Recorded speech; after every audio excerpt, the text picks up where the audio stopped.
In a world addicted to urgency, silence feels strange. Stillness feels suspect. Rest feels almost forbidden. We are constantly told to keep going, do more, fix more, become more. Hustle culture is the spiritual framework of the modern age, where our worth is measured by our productivity, and rest is a luxury only for those who've earned it. To stop, even briefly, is to risk falling behind, to become invisible, irrelevant. And yet, beneath this endless noise, something in us aches for silence. Carl Jung, a man who spent his life exploring the deep terrains of the human psyche, offered a radical alternative. He understood something that many of us today have forgotten, that doing nothing is not laziness. It is not weakness. It is not a failure to perform. Sometimes doing nothing is the only path back to ourselves. Jung believed that transformation, healing, and insight do not come through force or ambition, but through surrender, through the quiet, slow work of the unconscious. In a world of constant doing, he invites us into a sacred pause, a place beyond effort, beyond ego, beyond the illusion of control. This video is a meditation on that forgotten wisdom, an exploration of what happens when we stop chasing, stop fixing, stop pretending, and simply listen. Because perhaps, as Jung reminds us, it is in the silence where the soul finally begins to speak. Let us begin. Part 1. The hidden power of doing nothing. We're trained from a young age to equate movement with progress. To stop is to stagnate, and stagnation is feared. Yet, Carl Jung reminds us that the most significant changes in the human psyche do not occur in moments of effort, but in moments of release. Doing nothing does not mean we are idle. It means we are allowing. We are trusting. We are turning toward the deeper rhythms within, instead of forcing life to obey our plans. Jung observed that when we stop intervening in every detail, the unconscious begins to stir. And what emerges from that stillness is often wiser than anything our conscious mind could have designed. The psyche is like a body. It heals best when it's not being poked, pulled, or pressured. In silence, the soul reorders itself. Like a wound closing slowly under clean bandages, the healing happens on its own terms. Doing nothing, then, is not emptiness, it is incubation. It is a sacred container, a space where insight, transformation, and creativity can rise up from the depths. Part 2. Surrendering the ego's illusion of control. One of the greatest barriers to psychological growth, Jung taught, is the ego's illusion that it is in control.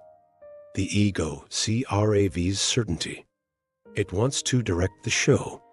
It resists mystery, ambiguity, and the unknown. But real transformation comes when the ego steps aside and allows the deeper self to emerge. Jung described the ego as just one part of the total psyche, a small island floating in a vast ocean. That ocean is the self, the whole of who we are, including all that is unconscious, hidden, or repressed. When we are constantly doing, we are often just acting out the ego's plans.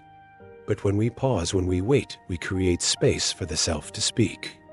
Letting go of control is not easy. It requires trust. It requires faith in a process we do not fully understand. But this surrender is the doorway to individuation, the lifelong process of becoming whole. And so, when we stop forcing life to bend to our will, we allow the deeper will of the soul to rise. Doing nothing becomes a way of aligning not with fear, but with truth. Part 3. What the shadow reveals in stillness. Stillness is not always peaceful. When we slow down, we often find discomfort rising to the surface: anxiety, sadness, old memories, and processed grief. These are the voices of the shadow, the parts of ourselves we have pushed away in our rush to survive, succeed, or be accepted. Jung believed that these shadow elements are not enemies. They are neglected aspects of our wholeness, waiting for acknowledgement. Doing nothing brings them to the surface, not to torment us, but to be healed. In stillness, we begin to see. We begin to feel what has long been buried. The pain is real, but so is the potential. Because hidden in the shadow is energy, creativity, power, integration. This is why so many people are afraid of doing nothing. Not because they'll be bored, but because they'll meet themselves. Part 4, the emergence of synchronicity. There is a strange magic that unfolds when we release control. Jung called it synchronicity, meaningful coincidences that have no causal explanation, but feel deeply significant. These moments often arrive when we least expect them. A symbol in a dream, a random encounter, a book falling off a shelf at just the right time. Synchronicity is not superstition. It is the language of the deeper self communicating through symbols and signs. It's how the inner world spills into the outer, creating bridges between psyche and matter. But synchronicity doesn't appear when we are clenched, rushing, or obsessively planning. It arises in moments of openness, in stillness. When we are not trying to force life to make sense, life reveals its deeper sense to us. To do nothing is to wait in the sacred pause. To trust that life is not random but responsive, and that when we listen, it speaks. Part 5. Letting the unconscious lead the unconscious is not chaos, it is a wellspring of wisdom. It holds the images, instincts, memories, and truths that the ego cannot access on its own. But it cannot be summoned on demand. It speaks in dreams, in metaphors, in symbols. When we fill every moment with activity, we drown out this quiet voice. But when we do nothing, when we sit, breathe, rest, walk slowly through nature, this deeper voice begins to whisper. Jung encouraged us to develop a relationship with the unconscious, not to dominate it, but to dialogue with it. This requires humility. It requires that we stop pretending to know everything and start becoming curious.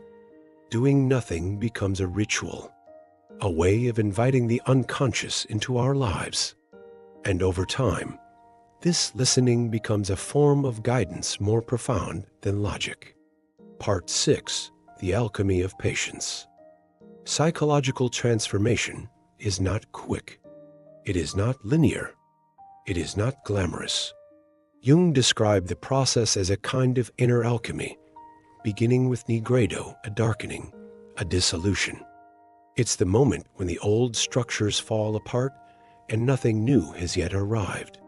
Many of us try to rush through this stage.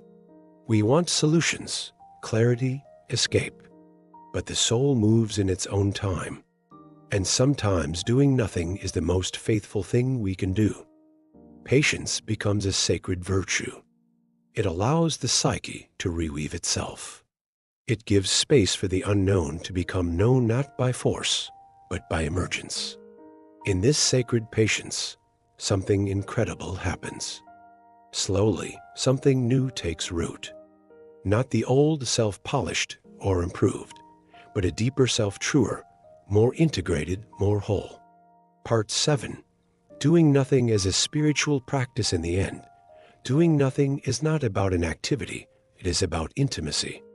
With life, with soul, with the present moment. It is a radical act of saying, I am enough as I am. Life is enough as it is. I trust the process. I trust the unfolding. Carl Jung did not see the psyche as a machine to be fixed, but as a living mystery to be honored. And he knew that sometimes the most courageous, most transformative thing we can do is stop, be still, and listen. In that sacred pause, the ego softens, the shadow integrates, the self begins to shine, and we remember who we were before we started trying to become someone. Because maybe, just maybe, the soul has been waiting to speak all along.